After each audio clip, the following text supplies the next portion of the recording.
Okay, so today I'm going to change the brake and clutch lever on the bike, and also I'm going to put two new grips on. Now I've got airflow hand grips which we'll go through in a minute, but with this one you've got these, you've got the brake lever and the clutch lever. What comes with those is new pins and new circlips. Now what you need to make sure is there's two different size pins. The smaller pin is for the brake and the larger pin is for the clutch. So that's the brake and clutch, and then my grips. These are the new grips that I've got, which are airflow grips. That's the this one is the accelerator or the throttle, and that one's the clutch. So I need to take the pin out from here, and there's a little circlip underneath to stop that coming out, but to get to that circlip we need to take the mirror out and the indicator out to give us better access to it. So let me take them off now. It's just a half-inch AF nut. Do that.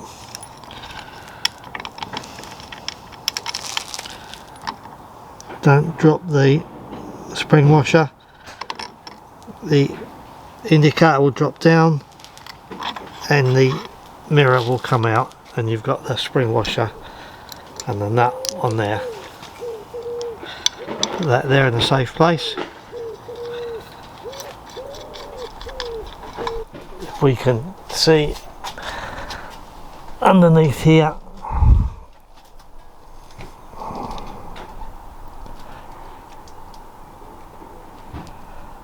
don't know how well you can see that, probably not at all, but there's a little circlip there that needs to come off, and then that pin comes out.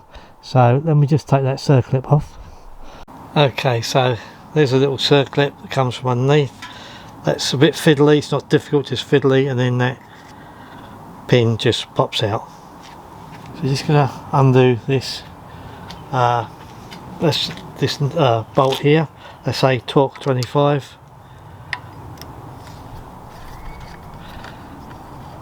Do that, don't drop it, and then there's one at the front underneath.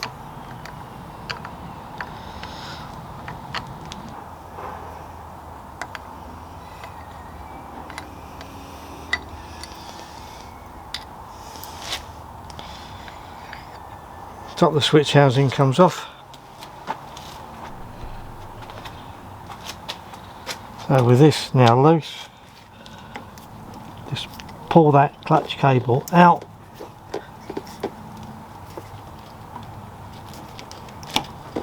swing it around there, and that whole thing will then drop out, he says. So take the plastic bit out, it comes out. Right, so new clutch lever, and what I've done, I've taken the grease off of the old one and put it on here. So that goes in there.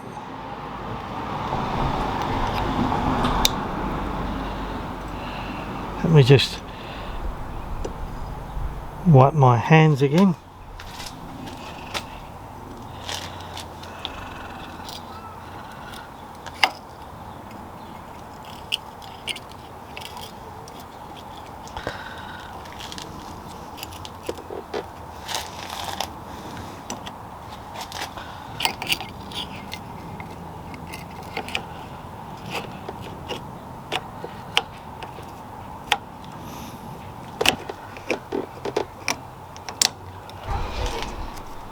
Okay, so to get this cable back in again, it was a bit of a struggle.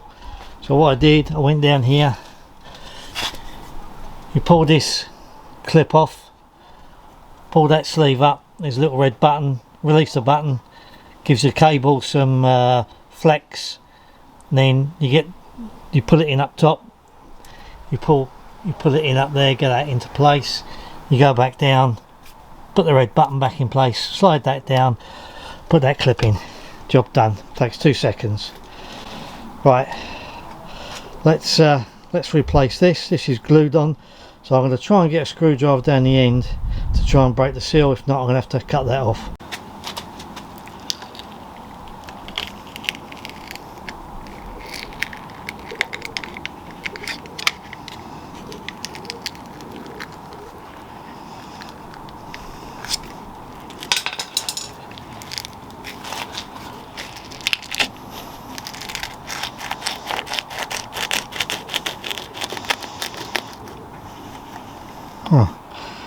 Okay, that wasn't too bad. Just need to clean all this up now.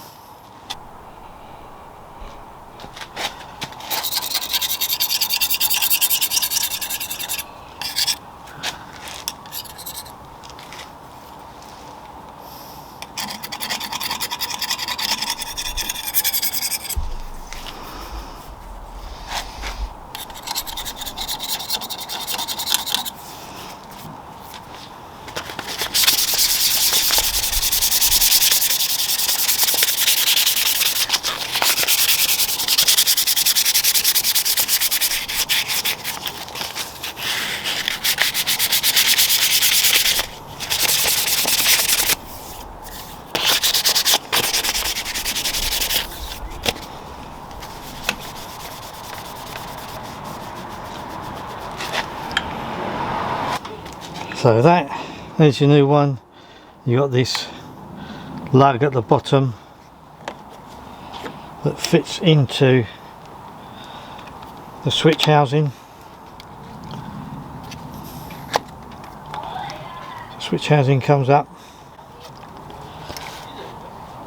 push that right in, just adjust that so that the end of the is just level with there. That allows the switch housing to drop on.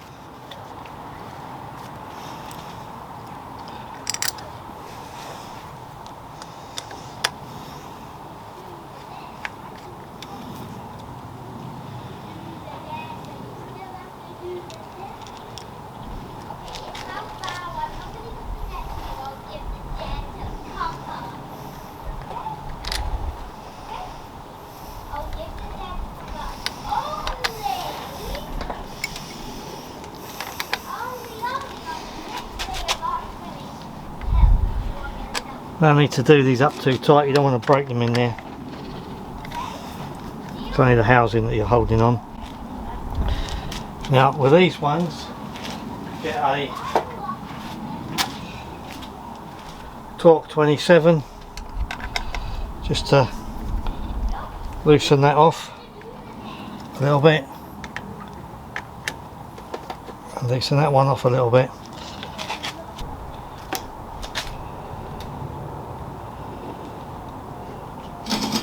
To make sure you've got that where you want it.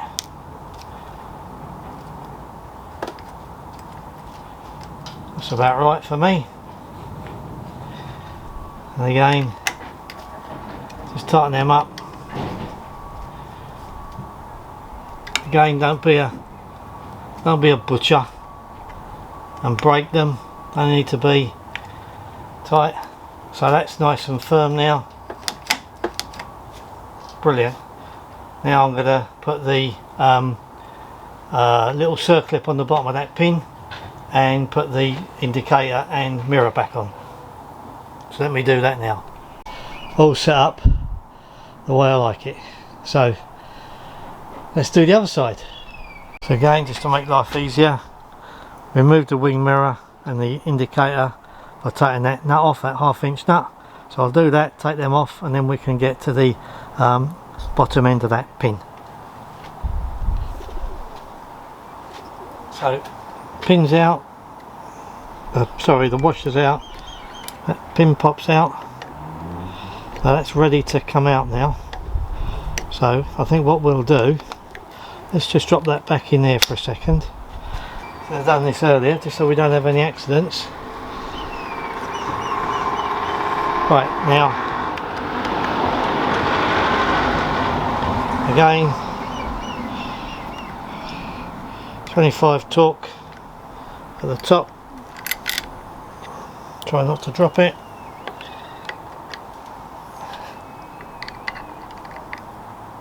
And at the bottom,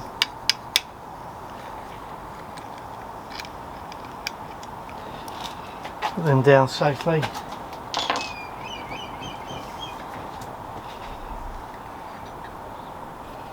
Take that off, just drop that down.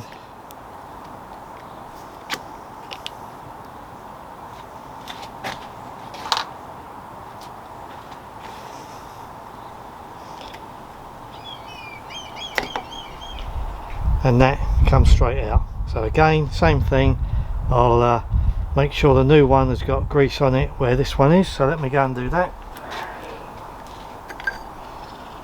So again, make sure the rim of the throttle or the accelerator is in this little housing.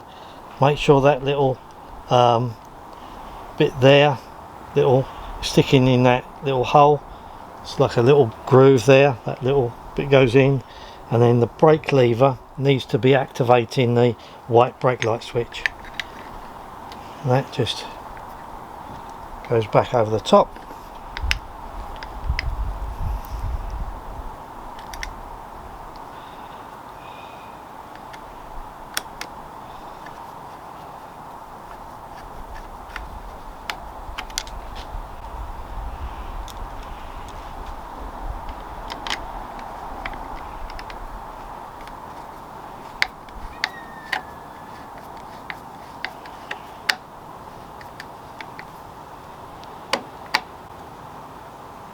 Again, don't be a brute and graunch them up so tight that you shear something, because then you're going to be really sorry. Right, so you have a little bit of play there, which is exactly what you'd expect, and then make sure that that operates freely, and then if you turn your ignition on, make sure that the brake lights come on. So, job done. Just got to clean the dirty marks off. Let me put the circlip on the bottom before I forget. So, new circlip comes with a new pin, so you've got black pins now instead of the chrome ones. Black pins to go with your black handles, black levers. So I'm just going to stick that tiny little circlip on, put the wing mirror back and the indicator, and then we'll have a look, see what it looks like. So there we are, guys, really quick video. I hope that's been of some use to you. So like I said, just make sure that your brake light comes on and it feels right. Make sure that your accelerator is free, and again on the other side, make sure your clutch feels good and is engaging properly, and then don't forget to set your mirrors up so that they're as you want them, and your make sure your levers are where you want them. So there we go, that looks a lot better. I'm really pleased with that. That's made a hell of a lot of difference for me. There's the new handle against the stock one. So really pleased with that. Another little bit of just blacking the bike out. Don't want to go too mad, but just another little bit. So until next time, ride safe.